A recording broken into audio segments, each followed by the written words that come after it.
my family decided to donate Cassie's organs mainly because she, first of all, she was an organ donor. So the fact that she had made that choice, we wanted to honor her wishes. And knowing Cassie's personality throughout her life as just a giving person, when we were asked, how far do you want to go with this? What do you want to do? I think we all pretty much looked at everybody in our family and all knew the answer was whatever would benefit somebody else, which was everything. The whole situation, I think, in the hospital, God orchestrated these things even through LOPA so that our family could make a decision that would benefit other people. And since then, we've just seen God kind of take the reins and work in amazing, amazing ways. God opened up a door for us to experience joy in the process too. And so it's kind of where Greg came in. Greg and Mike, they were choir members at our church, and I knew that they were both on the transplant list, but that part of it hadn't even crossed my mind. My boss at the church, Herb Armentrout, called me just to deliver this story, or a word of encouragement to me. Because of Cassie's decision to be an organ donor, Greg and Mike, guys like that, they can have encouragement just knowing that at any moment, someone who has made that decision can help them out. And so I'm a thinker, and so I just got quiet, and the wheels in my head started turning, and I said, Herb, do you think we could just ask if we could give them to Mike and Greg? And so he said, does it work that way? I said, I don't know. Is there any way that if any chance that Cassie's a match to two people we know that are on the recipients list, can we designate those organs to them first? And our prayer just became, Lord, we know that you have put a desire in Cassie's heart to be an organ donor and that would benefit other people. If you could make it so that just one of these guys, Mike or Greg, would be a match, it would be amazing. Wow, it had no idea that within 48 hours we would find out that both Mike and Greg were both matches.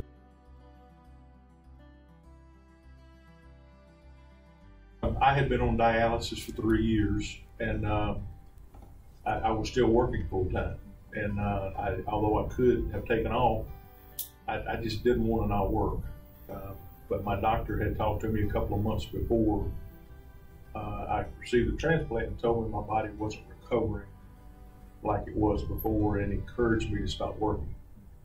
And so I had been praying very hard about that, and because it was just my Monday, Wednesday, and Friday was get up early and go to work my 8 hours, and then go to the dialysis clinic for 5 hours, get home 8 o'clock, 8:30 that night, and crash because I was spent. That was 3 years of that, and dialysis just takes a lot out of you.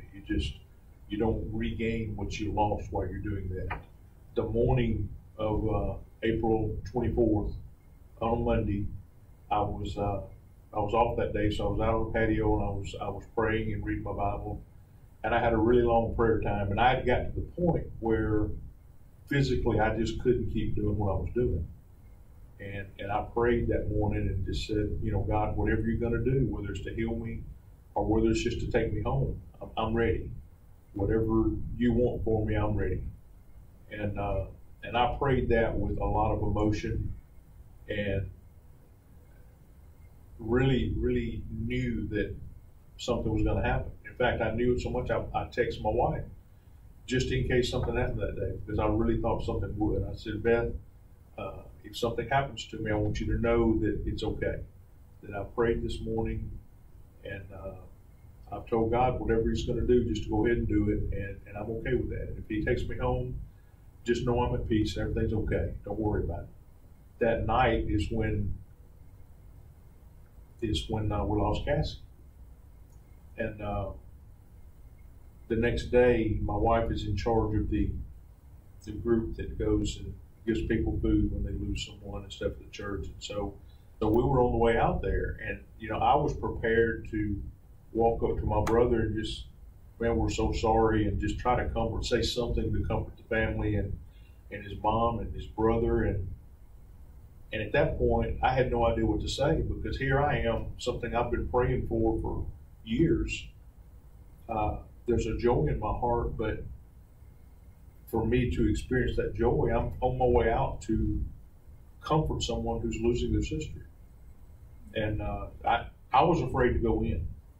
And I went in, saw Caleb in the kitchen, and hugged him, and I didn't say anything to him. I didn't say a word. And he said, Mom's in the living room. So I walked in there, and I had known Jan and Cassie and Caleb and Cody for years ago when we were at the same church in Pineville, Louisiana. So I knew them. And I walked up, and Jan stood up, and we just hugged. And the first thing she said to me before I could say anything, while we were both crying a little bit, she said, I really hope that you can get one of Cassie's kidneys. And after that, I couldn't say anything. I was just crying. So it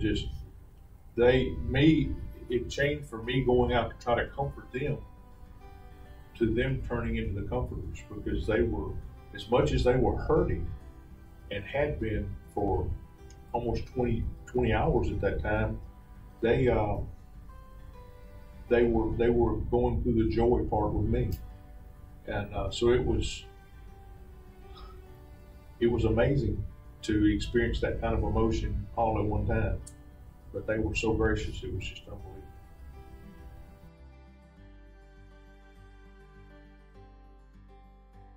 I was in stage 4 kidney disease. I got a call from Caleb telling me not to get my hopes up too high, but one of us would probably end up receiving a kidney, either Brother Greg or myself.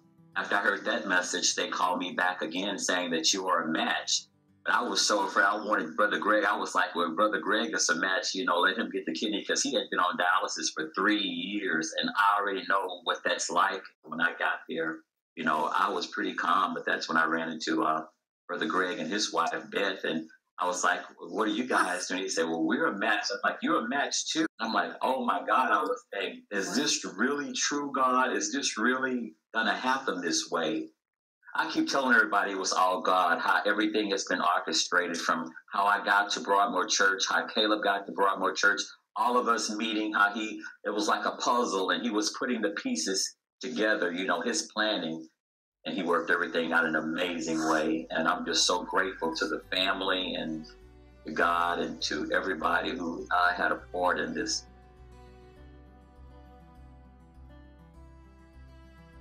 We shared so much. We were roommates. We shared our first pregnancy together.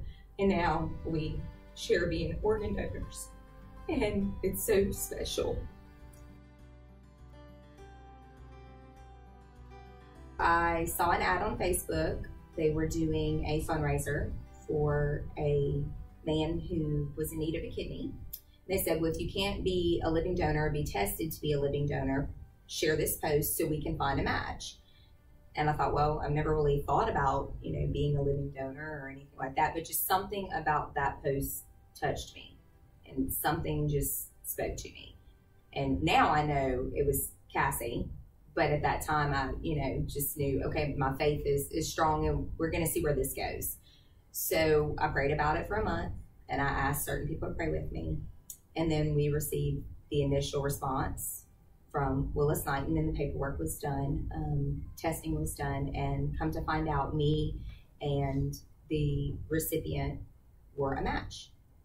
And the testing began. And we didn't want to get our hopes up, because it's a long process when you're a living donor. There's a lot of testing, but the living donor staff was amazing. They answered every question that I had, everything. So we got closer to time for the actual surgery to happen, and there was a post where they were going to be honoring Cassie, and at the top it said Willis Knighton, and I realized that Cassie's kidney brothers had been transplanted at Willis Knighton, and it immediately clicked. And I said, oh my God, like out loud, oh my God, this is you. This is you, Cassie.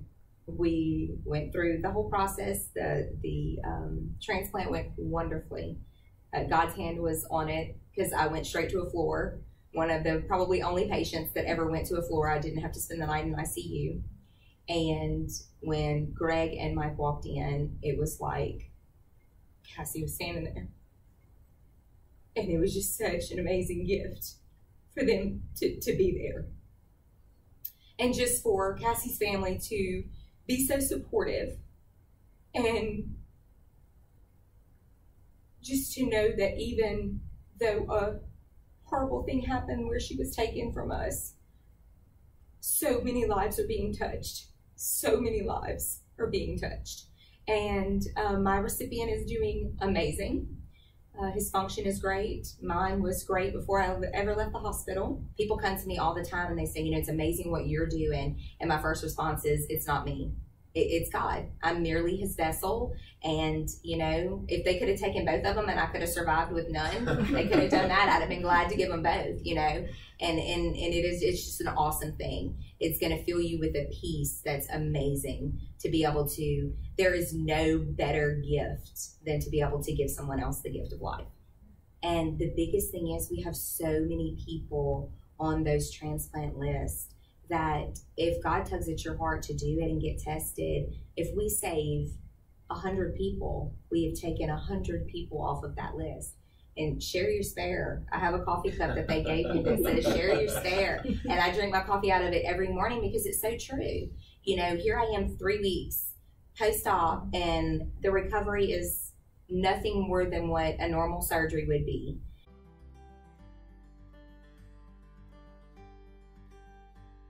We're approaching, you know, our 1-year anniversary of Cassie's death, and so far nobody has been able to come to us and say we've ever heard of this happening. So there's no doubt, you know, that God had a hand in this. I mean, from the very beginning.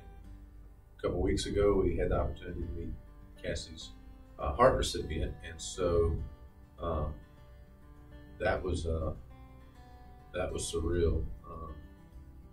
It was tough, you know, to sit there and listen to Cassie's heartbeat and know that she was gone. I'm listening to it, and you know, and it's providing life again. And human emotion doesn't produce the kind of feelings that I had at that moment. It was just a peace from God that only He could really produce. The idea of donate life.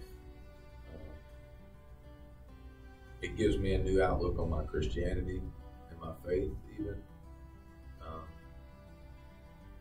Because I realized that little emblem that says donate life, it's blue and green. It's a really cool emblem, and I love it because as Christians, we believe that Jesus Christ died so that we could have eternal life with Him.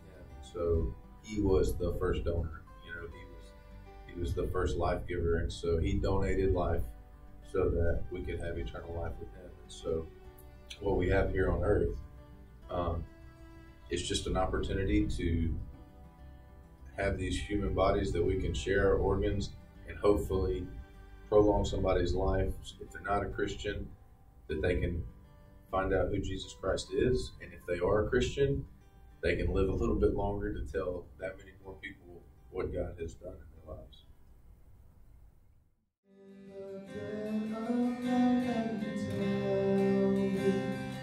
That your peace tonight, I'm never alone. You're good, good Father. It's who you are. It's who you are. It's who you are.